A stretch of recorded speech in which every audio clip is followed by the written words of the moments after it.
I want to share the importance of how important rituals are to me. I'm a type 1 diabetic. I've been living with it for 27 years, Bob. And I can't speak highly enough about the importance of choosing what we do. So to truly achieve any outcome in life, we really need to do and know three real key things. I look at back to, the Treasure Island movies. There's always a treasure map. What did it have? It had a big X on the map. That's the destination. It's where the treasure is, the outcome is. And that is the first key element that you must have. You need to know the result, the outcome that you want. What is the destination? Where am I going? And what do I want? The next step and the next question is, where am I now? So I need these 2 points, because those 2 points of where I am now help me understand what I'm going to need to do. But before I begin the journey between the 2 points, I got to know why. I got to tune in to what's in it for me. WIFM. It's all of our favorite radio stations, right? Some of us have a volume setting of a 10. Those would be the selfish, really selfish people. And some of them are at a 1. Might be a Mother Teresa. But the real truth is we all float in the middle somewhere at different times and points in our life, much like our diabetes. It floats up and down, learning how to manage this condition. Doesn't matter if you're a type 1, if you're a type 2, if you're a pre-diabetic, challenged with being overweight or a heart condition or whatever it might be. Together, we can transform from common to uncommon. We can, with the Uncommon Diabetic Challenge, transform our lives. It's all about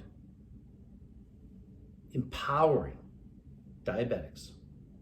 It's all about empowering each other as we live with our condition. So, the third point that we need of the 3, first is ultimately the result, the destination. The second, where am I? Where am I now? And what is the reason that I want to move from where I am now to the destination? The third point is the rituals. The third R is the actions that we're taking with our rituals. Those rituals, right? That tells us how will we get there. That tells us what must I do. So what is a habit? What is a ritual, right? Well, really simply put, a habit is anything that we do subconsciously that's been set in our mind or in our character that we regularly have a tendency or a practice to do. It's easy. It's automated. Well, how do we get habits? They're from our actions that we repeat. Well, guess what a ritual means? A ritual is a sequence of activities involving gestures, words, actions, or objects. It's performed in a sequential place and or manner, and according to a set of sequences, 1 to 2 to 3. These are things we get to choose to do. So if we know we want to go to a specific destination, what's the best way to get there? We are accountable and in command of our future, and we have the ability to determine what our limits are, even if others say we have limitations. We do. Tony Robbins said it really simply. If you know where you're going or where you want to go, the easiest way to get there is find someone who's already there. Then copy and do what they've done, and you will arrive at the same destination. You will achieve the same results. All we have to do is copy. My type of habits. I can honestly say, as I've been going through my life, I lost my way for a little while after I became a diabetic. I was extremely fit. I was really healthy. How I became a diabetic was basically through a combination of a bunch of different things that happened. Ultimately, it was stress.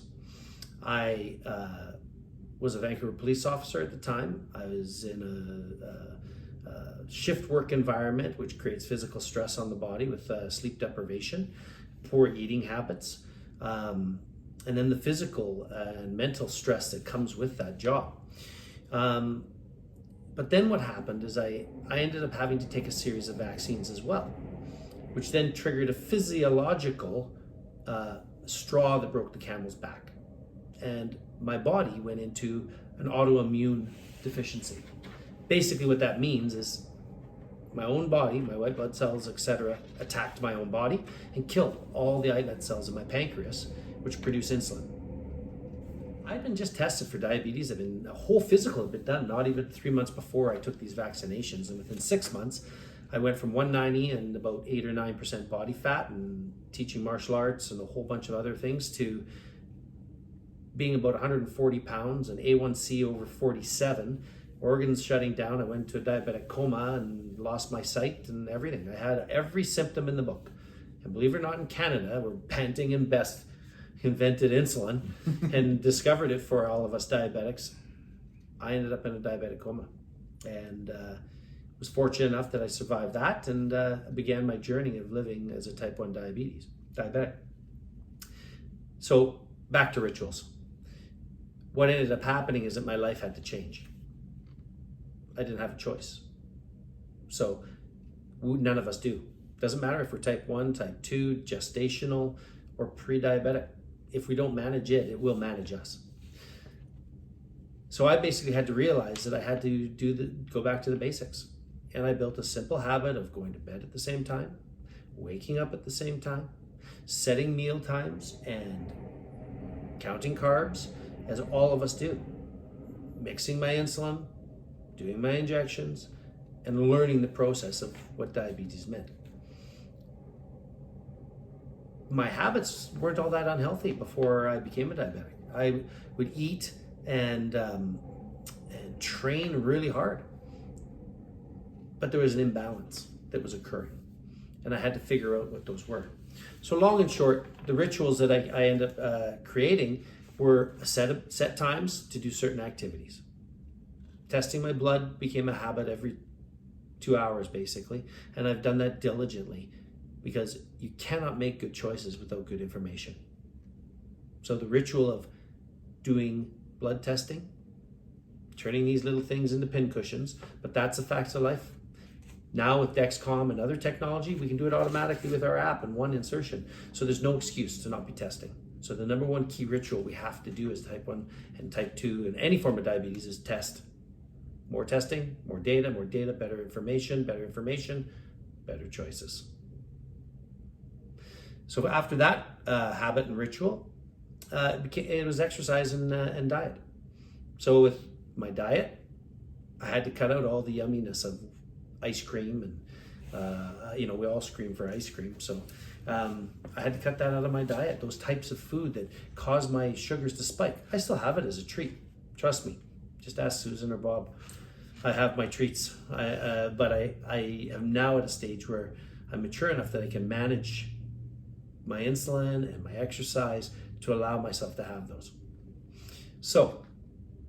But let me interject just here for a second, Heath. Those are excellent suggestions, but you do also do some other things which put you, from my perspective, in the lead of not just diabetic management, but just health management. Like you adopted over the years a series of rituals, a series of habits that are quite unusual.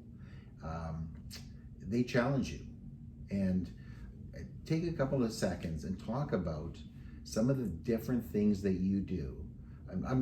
I'll share with our listeners some special stuff. First of all, Heath thinks about his diabetic condition and educates himself on diabetes, like at the top of the rung of educated people. So he's not only reading about diabetes, reading about nutrition, reading about exercise and health, he's made it a ritual to be at the top of a top learner in that area, and this has impacted the way he thinks.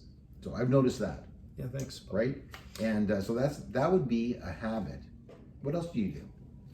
Well, I'll quickly zip through my ritual, and it's not the ritual for everybody, and I'll share now what it is. And so I believe that the old saying, an early bird gets the worm, it's a true statement. And the science shows that our brains actually function at a exponentially better manner in the morning than it does as the day goes on. Our brain waves are in theta waves, which allows downloads and retention to happen at a far greater rate. So I wake up on usually somewhere between 5 and 6 a.m. I don't use alarms. I set that alarm myself. I wake up, I set the time and with my intention in the morning, and I know that I'm needing ideally 8 hours of sleep. I can function really well at 7, so I try to go to bed by 9:30, 10 o'clock. That means at 5 a.m. that's 7 hours, at 6 a.m. it's 8. And my body wakes me up somewhere between those times based on my go to bed time. Sleep is critical. That's the only time our body repairs, is during sleep. And I underestimated that. And in my career before as a diabetic, I was a police officer, and I would live sometimes on what I should have in a day and a week. So sleep, rest is critical to anything you're going to do. So I wake up early, before the sun's up most days, and I do exactly what Bob says, and I read. I read on a vast array of subjects. Diabetes and nutrition. I read on spiritual topics. I read on business and science. I research mindset and really try to get into proximity to all the thought factors, the thought leaders that I want to learn from and become like. When I see that their life has a result that I want, I then research into their habits, their rituals, and try to integrate those into my life so I get those results. As a diabetic, obviously the very first thing I do is test my sugar. I wake up, and I test my blood sugar. And then I look at that and I make a response plan to where I'm at. If I've woken up high, then I have to do a bolus and I have to decide on what my meal plan and my food would be. I've gotten to a stage now, it's taken me 27 years, where I'm actually able to intermittent fast. I can go from 8 o'clock at night till noon the next day, 16 hours without food. And there are huge health benefits to this in our blood sugar management, our A1Cs, and overall strength, fitness. I could talk for an hour just on that subject. But the point is, I don't recommend that you start there. What I recommend is that you develop a routine of a fixed get up time, some time that you put into yourself, into your head. Everything starts with our thoughts, our mindset. After that, we've set our intentions, we've set our attitude for the day, and that then leads into your first meal and your insulin, and as a diabetic, what we're going to do to set that up for the day and the activities. If you're not thinking about what's coming ahead, you have a very limited chance of successfully executing. That's why it's said that chance favors a prepared mind. So you have to look forward and then rebuild it step by step as a diabetic, even more critically than an able-bodied person without any health conditions. Because you have to manage your insulin, you've got to manage your exercise, you've got to manage the activity demand or draw on this machine called our body, and the fuel that's required, the energy that's required to keep us in a good health so that our performance is good. It all comes back to energy management, health management, which leads to performance. Excellent. So Heath, you've given some great habits and rituals that you've talked about. The first thing you talked about was sleep and how important that is. Setting the bedtime, setting the wake up time, and knowing that your body needs 7 to 8 hours. Yeah. Then you talked about measuring your blood sugar early in the morning and making that plan, right? Correct. Based on that physical need. You talked about using your mind early in the morning when it's sharpest, and all the science that supports those things as well. So there's three really important rituals or habits, right, that people could look at and say, and start to measure and make a determination whether or not they could make a change, they could make an alteration there. Well, thanks for directing this, because you're such an amazing facilitator, and I really appreciate that. So, what we really are wanting to share with you is that it's not that complicated. Bob and I have worked long and hard on this program, this challenge, and there are other Uncommon Diabetic Life programs that are coming, but it all really bases around 4 pillars, and I've talked about 2 of them already, right? The first one I talked about was sleep, which is really rest and relaxation. It's pillar 4. But I did that because if you're not rested and charged, the rest isn't going to matter. The reason I talked about mindset and breathing and setting your intentions, that's pillar number 1, right? And the very first step. So that pillar leads into pillar number 2, which I alluded to. And that's after you test and assess that you need to hydrate and provide nutrition to your body. The choices you make in the fuel will dictate how well the machine, our body, functions, and whether or not we're going to have ailments and consequences from the choices of the fuel that we've put into our body. And it really impacts your energy, doesn't it? The fuel, at the end of the day, as boring as it sounds, Bob, everything that we put in our mouth turns into glucose. We're a glucose running machine. So without going into deep medical science, which the doctors can explain to you, all the food, it doesn't matter if it's candy, whether it's a steak, whether it's any form of protein, simple carb, complex carb, beverage that you drink, ultimately, outside of the their nutritional values, it's just time-released sugar, which is what our cells, the pistons of our body, run on. So nutrition and hydration, being we're 90% water, we almost all don't drink enough water. Number 1 health issue of all disease is inflammation, which is what? Water. So the more water you put in, obviously you can't overdo anything, but I don't think most of us are at that level that we're overdoing the water. So we hear this all the time, not only in diabetics, but pre-diabetics and just people, right? I'm tired. I don't have energy to work out. I go home at night after my job, and I try to give time to my family, but I'm just exhausted, right? So these are symptoms of that lack of hydration issues and nutrition issues. Yeah. Is that true? It's so true. It is true. And energy is really the fuel that drives our health. And if we're not... we're like batteries. 100%. We're like a battery. And if we're not hydrating ourselves, if we're not eating the right types of food at the right times, our batteries run down. Just run down during the day, right? 100%. So it's about that recovery. It's about that replenishment of energy during the day. Well, it leads into pillar 3. What actually is the best energy charger of all? It's movement. It's exercise. You can research a Dr. Tanner, and he'll explain to you the science of the electricity that's generated that drives all of our bodies, our thoughts, electrical waves, our muscle contractions, etc. Well, every one of our muscles is a battery.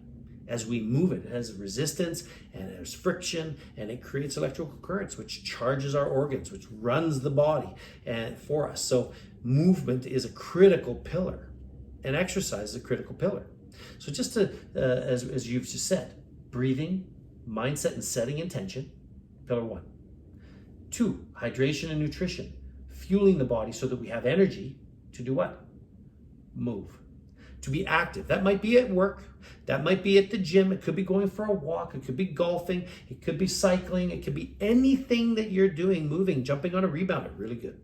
But the point is, it's movement that actually generates the energy and takes the nutrition and actually converts it and uses that energy to drive us forward. And then the fourth pillar, as we talked about, is that rest and recovery, sleep, because our body only repairs in that fourth stage of rest and recovery and sleep. And there's many things on that we will talk about in the Uncommon Diabetic Challenge and our Foundations program as well. But I think it's an important thing that these four pillars, they can't really be understated, and that's why you're seeing me repeat it a bit more, is that they're all connected. If our rituals and our habits don't support the proper nutrition, the proper hydration, the proper movement, the proper activity, that's when the batteries run down, right? That's when we start to feel really not so good. Right. That's when burnout. Well, that's weight management, right? Yeah. Weight management is a huge issue because we're not moving enough. We're eating, our habits for eating, our habits for hydration. It's all interconnected. That's right. And you know what's interesting, when we talk about obesity or weight management, I am not an expert on this. I've done a lot of reading and I live it myself as a type 1. I've had a season where I was traveling on planes all over the world and working, and I was not being active enough. I was not hydrating enough. And my weight got up to 225. And I've always been really athletic and I carried it well, but I was way overweight for a type 1. It was not healthy. I was not doing well. And I made a choice. And believe it or not, the simplest choice of all is just water. Because it fills you up, you start to eat less. You hydrate more, you void toxins, you expel everything. It cleans you and it energizes you. It then all of a sudden your quantity of food goes down and now your exercise happens. And we only have a real choice, I think, as we move further in our discussion here today, but we have a choice, right? It's results or excuses. Not both. We have to choose. As common people, our choices are really the key difference between being common and uncommon. Yeah. So I think it's so important for people to get the right scientific information, the right nutrition information, to talk to experts, to talk to people that really have done it, know what they're doing, and can support you in what you're doing. And that's why the Uncommon Diabetic was formed. Correct. To bring all that together so a diabetic or a pre-diabetic, a person living with it, right, can get that information in one place. Well said. At the Uncommon Diabetic, it's not about becoming someone you're not. It's about you being the best version of you. It's about you setting your standard and saying, you know what, I'm going to actually change some of these beliefs because they're not really based on fact. They're based on feelings.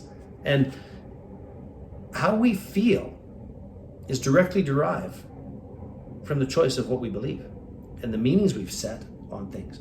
It starts back in pillar 1 with our intentions and what thoughts we're listening to. You know, I was at a Tony Robbins event and he talked about a story of choice on thoughts. And the story he shared was a flock of geese. I actually call them shithawks, but geese are flying by. And those geese are representation of thoughts. The thoughts are flying through our minds. They're not ours. Until we reach out and grab one. At that moment, when we reach out and grab that specific thought, that goose, and pull it into our mind and dwell on it, we are at choice. First, we grabbed it, but we don't have to keep it if we don't want it. We can release it. Or we can say, no, that is mine. At that moment, we are setting our belief, we're setting our meaning, and those beliefs and meanings will drive your feelings. Those feelings, Bob, lead to a choice, an action, a behavior based on that. So what the Uncommon Diabetic about is going through these 4 pillars and helping each of us create that map, a massive action plan on what's going to work for us, because each of us are at a different point. We may have a similar destination, but we're all starting at a different point. Whether it's a 27-year type 1 diabetic, whether it be a newly diagnosed type 2, a gestational diabetic, a woman who's pregnant and is just realized that her pancreas is overworking and has to be cautious, or someone who's just fighting with severe obesity and is straining the body with their lifestyle habits, that they're saying enough. Wherever you are, we want to meet you there. The 4 pillars applies equally to every one of us. How we choose to execute them and where we start is different. So don't feel that you have to, like, I am not the uncommon diabetic. I am a uncommon diabetic. We are all uncommon diabetics in the making. I can't be what I was yesterday. That's done, it's gone. And I have to change and be today what I want to become tomorrow. So my encouragement would be, research us. Look into what the Uncommon Diabetic Challenge is going to offer you. It's about making one change. And it starts with us. If I want to change my world, if I want to change a relationship, I want to change a habit, it starts with the first step. It starts with me changing me. It will change the entire world. It'll change my entire world, because I got up and I said, today I start my fitness journey. Today I start my fitness journey. And it might be that I don't even go to a gym. It might be that I say, I'm going to walk down the street and go buy a pair of runners. It could be anything of that. Wherever you are, we want to meet you there. And we want to help you develop the rituals that are uncommon for you and will drive you to drive your rituals and help you journey and become the uncommon diabetic that you want to be. And what's really, I think, special about this, Heath, is we want to do it with you, right? Yes. We want to do it together. So one of the big challenges that people have when they want to change anything is that they have to do it by themselves. Well said. And they might not have the information, they might not have the knowledge, they might not have the support. And I think that's where the Uncommon Diabetic, with experts, with question and answer times, with experts in the field, with a support group that everyone has, and with some of the technology that we have too. Yes. Like we're introducing technology like the Apple Watch and all sorts of apps that will be connected to your group, support group, that will help people stay on the path. You know, it's really important, I think, what you said there is that you've seen me for the last 27 years journey, leaving the police, starting businesses, growing them, selling them, doing all the journey that my life include, all while living as a diabetic. Mm-hmm. And as you've observed, it has not always been easy. Or pretty. Or pretty, yeah, or pretty. So I've definitely had the challenges that we're talking about. And what we have decided is that with the Uncommon Diabetic, we want to really empower people living with it and affected and impacted by diabetes to be able to get the education that they need, the training that they want, and ultimately the mentoring that everyone of us desires. To have somebody willing to walk with you as you go through this journey of diabetes. So education is when we're telling. It's going to school, taking a course, learning from us in some of our programs. I'll be telling you about things that can really help you, things that can really hurt you. But it's me just sharing that to you. Training now is specifically sharing. It's an interaction. It's where you'll have the opportunity to talk and interact with your peers and with our experts. and learn from it. But the most important is mentoring. That's when we're asking you, what is it that you want? What is it that you need?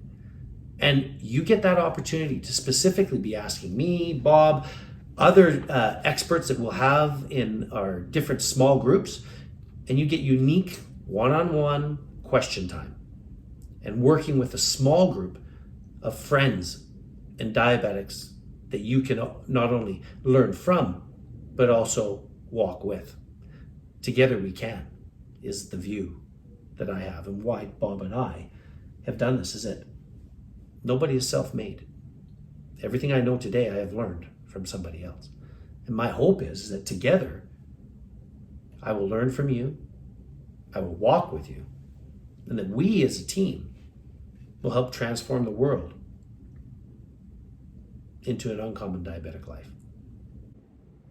One of the most interesting things I've seen happen with you, Heath, and myself as well, is when we start to set goals, when we start to change our mindset, when we start to take different actions, new rituals, new habits, the very first people that notices are our families. Correct. So there's lots of benefits that come out of it for us as individuals, but I think the greater good is for the way your kids see you, the way your partners or spouses see you, the way your friends see you. So people have been watching you as an example since you went on this new journey, right? You made a new commitment to this many years ago. You've turned into an elite golfer, a ranked amateur in Canada. Your fitness level is through the roof for a guy that's 70 years old. Really good. I tell you, I just joined the Grandpa Club. I still am in utter amazement of the blessing that is. But at 52 in January, wow. I'm a young grandpa, but the fact is as a type 1, we all know that the candle burns a little quicker. But we have to be accountable. We have to choose what we want, and we can. And I think that's the biggest thing, is I just said, enough. Mm-hmm. There's all sorts of, that when you start to make the one change, which leads to another change, and you support it, and goes to another change, you're on a new path. And there's so many amazing things that come out of it, right? Yeah. Like we just discussed. So I think what you just alluded to is the fact that you're basically calling me insane, because I was doing the same thing and expecting a different result, right? And I one day said, enough, this is enough, right? And I decided to change and learn new habits and rituals. What was the turning point? Because, so you said that you gained a few pounds over those years, right? But you were very successful, and still are. You're a successful businessman, and terrific family, and really good friends. So what was the turning point? What actually made you think that you wanted to make that first change? It's a great question. I have so many, but I'd say, for me, I think it comes down to this: health is a crown that only the sick can see. And I was feeling old. I was getting tired. And I'm usually accused of being the energy bunny. You know, little energizer. That's what I was always accused of. It's like, holy crow, he turned it down a bit. And all of a sudden, I wasn't the one that was full of energy, which was an indicator, and it proved that in my health was being affected. So that ultimately created lack of performance. That's a great motivator, right? If you don't have health, you don't have anything. That's right. So we were playing hockey together and different things like that, and I just wasn't able to keep up with the guys, and I was, not able to run the things I used to do so well, and I just literally was hurting. My body was hurting all the time, and I realized that if it's going to be, it's up to me. And I just decided that I had to change what I believed about myself. I had to change my identity, and ultimately, identity is who we believe we are. And we all struggle with congruency. That's the difference between who we think we are and who others think we are. And I really came to a place I had to align those, because they weren't aligned. And I realized that I needed a group of people to help me. And that's when I realized that I need to give what I want to get. So I went on a journey to try to learn to master living with diabetes. Mm-hmm. And how do I lose weight? Well, I lost 25 pounds. Well, I love that comment. I came to the understanding that I wanted to master living with diabetes. It's just not live with diabetes. It's like I want to become a performer with diabetes, right? Because you saw yourself as you were an ultimate athlete. You were super fit. But at some point in time, you put that behind you and said, "That's all gone. I'm just going to be a businessman." Correct. Then at some point in time, you said, I'm going to reclaim that mantle. I'm going to become an athlete again." Correct. And I love that, because I think that happens to a lot of people, because life is a marathon. You go through life, you have your ups and your downs, you have your certain seasons, right? So people get to a point where they go, "That's behind me," right? I can no longer do that anymore. And maybe that's true for some things, but I think for a lot of things, that's us and our minds putting limits and limitations where none exist. Yes. It's like we're taking the easy way out. And so I think that people listening to this understand that. It's like they look at their own lives and they think, what could I reclaim?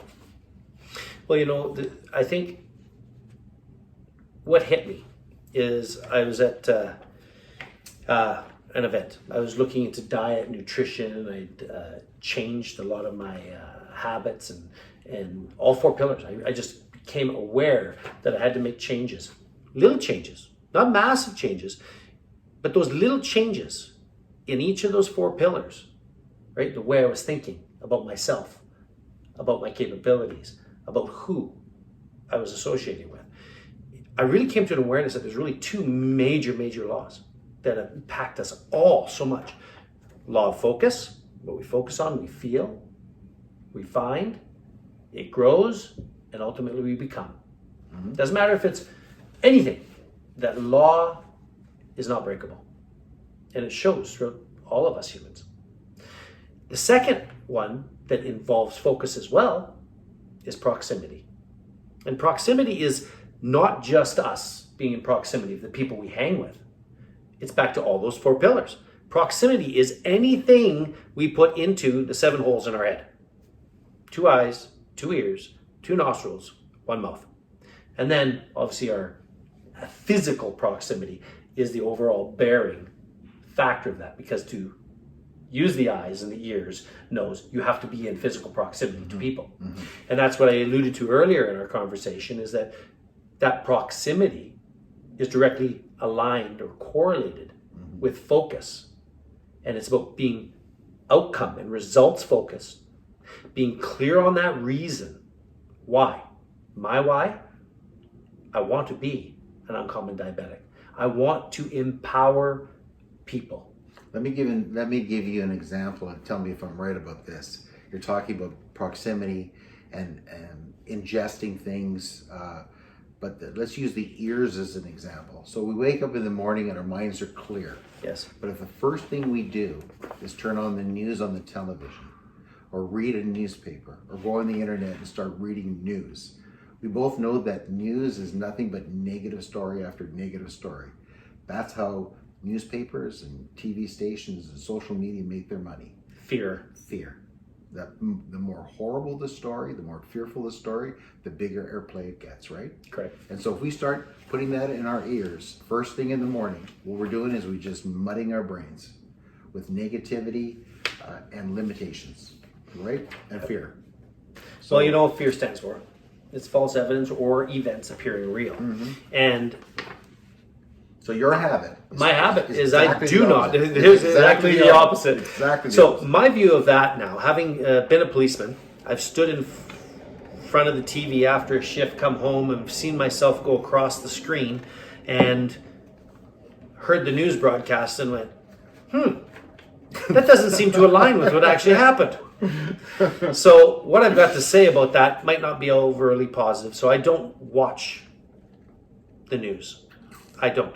If it's an important thing that's happening with social media, And with the people that I know, I will end up knowing if it's important. I don't need to go hunting it.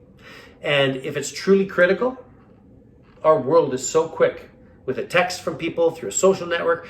You don't need to put that in. Yeah, let me just be clear about that. Heath knows what's going on. Yeah. But he just doesn't follow the media as a habit in his life.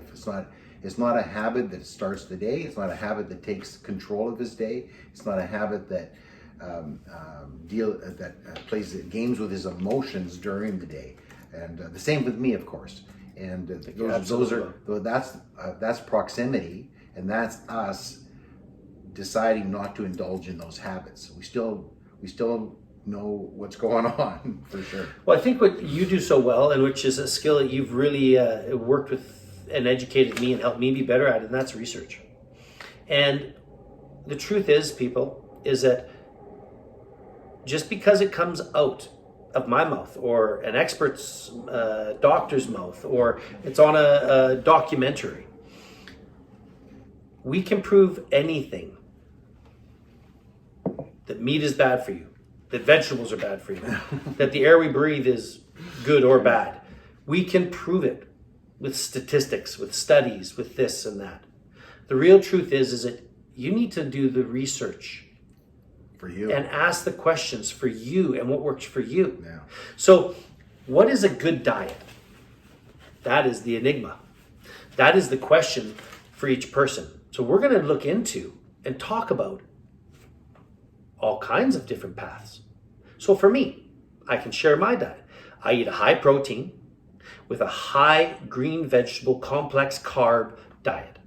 I try to keep my carbs under 100. I don't always do it because I cheat. But the fact is, I keep it pretty lean, and that's low carb. But what I can tell you is that we as people need to determine and find what is it that meets or affects us individually. Because some people have lactose intolerance, others don't. And we can go on with the list. But the truth is, the Uncommon Diabetic is about you setting the rituals, habits, the meal plans that work for you. And we'll bring experts and we'll bring opportunity for you to discuss with others on the impact so that you are equipped to make a good choice for your life, so that you can set what your Uncommon Diabetic life is, that you get the results that you're desiring. One of the really interesting things about the Uncommon Diabetic and the 21-day challenge is we have a series of assessments that people go through so they can actually measure where they're at for things like where they're eating, their meal plans, their energy rates, where they're spending their time, and in 3 or 4 different areas. Yes. That allow them to kind of have a baseline for planning out the next steps. Yeah, and we integrate that with the technology. So I've been piloting the Apple Watch, and I've been using it for the types of exercise I do, the sleep monitoring, checking all kinds of health information. And what I'm noticing is that even me is disciplined. It's not an if I go to the gym, it's a must go to the gym every day and do something. And I'm not lifting every day. I could be stretching, I could be working on my golf swing, I could be doing something. But it's a must. It's not an option. It's like air. I have to do it. And let me just point out that that's become the way for you. Well said. Right? That's become the way for you. Yeah. For me, it started with a walk around the block. Yeah. Right? A week later, another walk. Then another walk. Then another walk. Right? And then it's about progress. That's right. And then it turned into like a short jog. And then running. Right? Well, and that, Bob, I think is a great story. Like, you just completed a 6-day hike in our beautiful Rockies with your daughter. Yeah. Right? And 60 pounds. You're just a little bit older than me, right? And that's pretty fantastic. And maybe let's just share a bit. You're not a diabetic, but you've had challenges with weight. And well, I would say I was definitely and maybe still pre-diabetic, right? So I still have weight to lose, but I had lost that picture in my head that I was an athlete. So I wasn't quite an exceptional athlete when I was young, but I thought that was behind me. So I put other things in front, and but made the commitment to get it all back. So you're right. The end result are amazing things like hiking in the Rockies with my youngest daughter for 6 days, 60 pounds on my back, right up to these right in the majestic mountains where there's no trails. It's route finding with a GPS. Stuff that I did when I was 30, I'm doing at 62. Well done. Yeah. The point is embracing change. Embracing uncertainty is where it's all about. And it's about meeting you where you are, and then helping you go and create that map and that plan to get where you want to go. And what keeps you pursuing that goal is your reason. And all of us need to have it. It might be just for your health. It might be to achieve a specific goal. It might be to build a better relationship. But it all comes back to managing our energy, managing our health, and ultimately our performance in our life, and striving to be who we were meant to be. That's right. That's an uncommon diabetic. Right? That our life, our reality, is equal to the dreams we act upon. We have to choose. We have to step up. So we challenge you right now to join us in the Uncommon Diabetic Challenge.